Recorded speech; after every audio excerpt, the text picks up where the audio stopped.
आप खास हैं कि दास हैं? खास हैं। हम तो समझ रहे थे, लेकिन पूछे मतलब खास माने? खास माने मतलब आप भगवान हैं कि भगवान के दास हैं? मैं दासों के दासों का दास हूं, मैं डायरेक्ट दास भी नहीं हूं। लाखों पीढ़ी नीचे का दास हूं, दास बनना चाहता हूं। तो लेकिन ये तो अज्ञान है। ईश्वर होकर के आप अपने कोई दास कहें, इतना ही नीच अपने को हीन कहें, तो ठीक नहीं। तो जो समझाने लगे, हम लोग अपने ढंग से समझाने लगे गीता के वाक्य के द्वारा, वो कुछ भी नहीं समझ रहा था, एकदम नहीं समझ रहा था। तब हम चुप हो गए, हम कहे कि इससे बोलना बेकार है। अब श्याम सुंदर दास पढ़े समझाने पर तो वो अब इनकी बोली को बंद करने लगा। कुछ भी कहते थे सुनता ही नहीं था, बोलता रहता था। तब ये कहे पहले आप 15 मिनट हरे कृष्ण कीर्तन कीजिए। तो वो कहता हाँ ठीक है ठीक है ठीक है। नहीं, पहले कीर्तन कीजिए, कीर्तन करेंगे तब आपकी बुद्धि शुद्ध होगी और तब कृष्ण को समझेंगे। वो मान ही नहीं रहा था, वो बहस करता था। तो मैं कहा ना कि 15 मिनट पहले कीर्तन कीजिए, कीर्तन के पहले आप कुछ नहीं समझेंगे। तो वो क्या करे, अब वो 15 मिनट कीर्तन किया, करताल पकड़ाया गया उसको और बोला हरे कृष्ण महामंत्र कीर्तन का। 15 मिनट घड़ी देखी जा रही थी करके और फिर बोलना चालू किया। तो सब सुंदर दास के आपके लिए कम पड़ गया कीर्तन, अभी फिर 15 मिनट कीजिए 15 मिनट कीजिए। तो वो सचमुच को 15 मिनट और कीर्तन किया और इसके बाद बहस करना छोड़ दिया। तो भोजन का टाइम आ गया, आरती होने लगी। आरती के बाद भोजन हुआ, तो आरती में भी खड़ा रहा। तो खड़ा था और नाम भी गा रहा था कि अच्छा दवाई दिया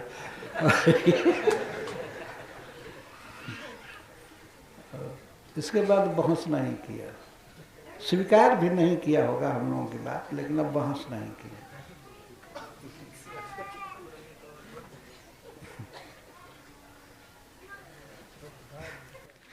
वो कुछ बहस करना चाहता था, बोलता तो अभी आपकी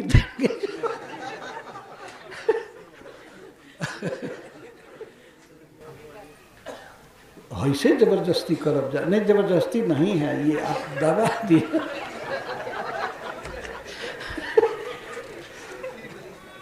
वो आते ही रहते थे हम लोगों के मंदिर पर, लेकिन अब बहुत वर्षों से भेंट नहीं हुई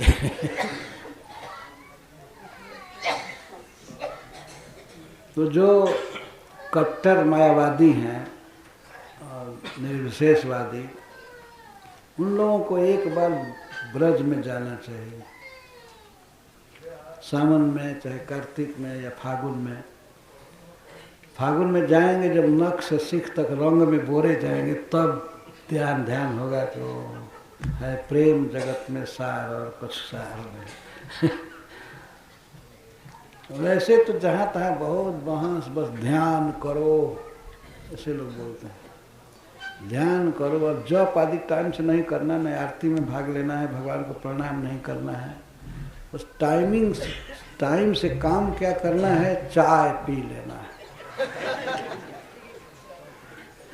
टाइम से चाय पी लेना और कुछ आंख बंद करके चुपचाप बैठ जाना है, बस यही साधना है।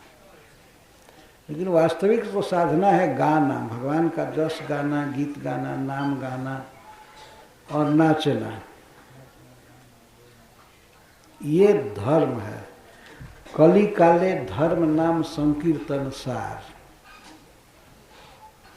कलयुग में एक ही धर्म है, भगवान के नाम का कीर्तन, इसके अलावा कुछ नहीं है। इसी से जीव ठीक होंगे। वैसे बहुत दवाइयाँ हैं, मान लीजिए किसी फार्मेसी में बहुत दवा हो, लेकिन सबका डेट एक्सपायर कर गया हो, कई साल बीत गया हो, तो दवा बेकार होती है। जिसका डेट अभी लिखा हुआ कि इस डेट को दिया जाए, इस डेट तक दिया जाएगा, तो उसको खाने से फायदा होता है। अब योग, ज्ञान, कर्म, दान, तप, उपवास, ये सब का फल एक्सपायर कर गया। ये कहीं दवाई काम करेगी। हरे कृष्णा कृष्णा कृष्णा हरे हरे, हरे राम राम राम।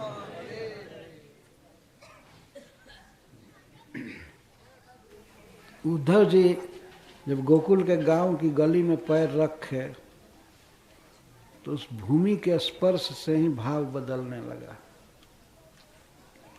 जैसे बिजली का करंट छुए आदमी तो तत्काल शरीर में स्पंदन होता है, दूसरा ही स्थिति होती है, वैसे ब्रजभूमि में प्रवेश करने से ही प्रेम समझ में आता है क्या प्रेम है। और उस भूमि का प्रभाव आज भी है। महानास्तिक से नास्तिक व्यक्ति हो, कर्कश दिमाग वाला, बुद्धि वाला, हृदय सूखा, लेकिन वह भी यदि कृष्ण बलराम मंदिर में शाम की आरती देखता है तो एक और ही भाव भर जाता है। ऐसे नास्तिक भी नाचने लगते हैं। कीर्तन इतना अच्छा होता है और भक्त लोग नाचते रहते हैं तो वो भी कम से कम बाँह ऊपर करना, इस तरह से करने लगता है। ये बातें देखी जाती है और रोज रोज ये सब आरती होती है, रोज नया उत्सव। या बांके बिहारी जी को देखे, उसमें कौन ऐसा व्यक्ति होगा जो देखना नहीं चाहेगा, देखेगा। बीच बीच में पर्दा आ जाता है तो इससे और उत्सुकता बढ़ती है।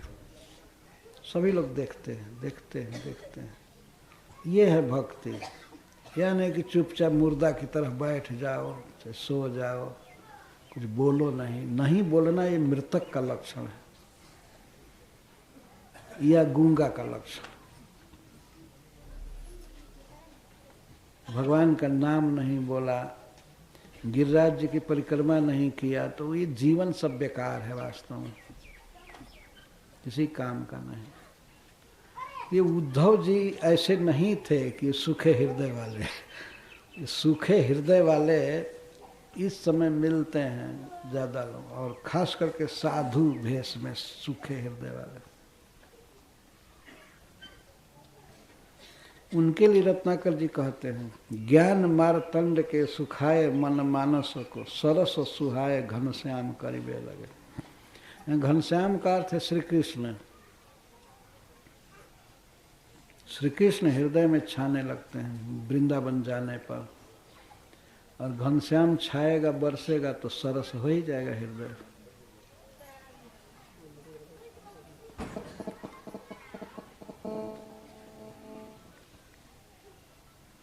इन्हें मायावादियों का बहुत प्रभाव रहता है।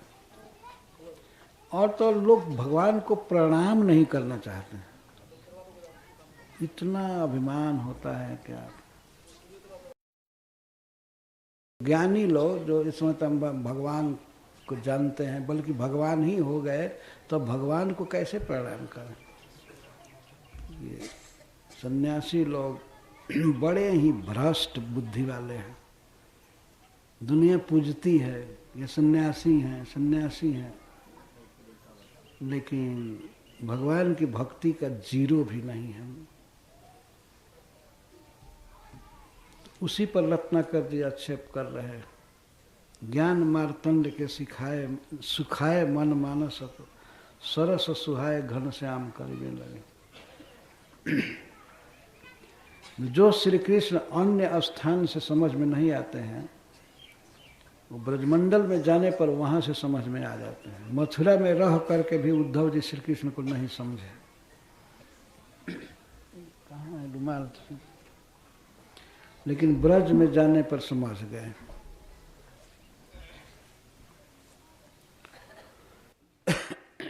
तो उद्धव जी आए हैं, इसकी खबर धीरे धीरे मिलने लगी ब्रज के गांव में। तो श्री गोपियाँ आती है जगह जगह से, इसका वर्णन वे करते हैं। पृष्ठ 29 पर 38 नंबर का श्लोक है। धाई धाम धाम ते आवाई सुनी उद्धव की, धाई धाम धाम ते आवाई सुनी उद्धव की। धाम धाम से, धाम मतलब अपने अपने घर से, गांव से दौड़ करके आई। कई गांव हैं गोपियों के जहाँ उनका विवाह हुआ था, कहीं कहीं पर उनका नैहर था, तो जहाँ तहाँ से दौड़ करके आने लगी।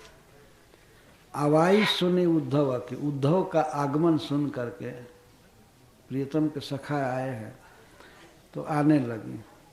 बाम बाम लाख अभिलाखनी सो भोए रही। बाम बाम मतलब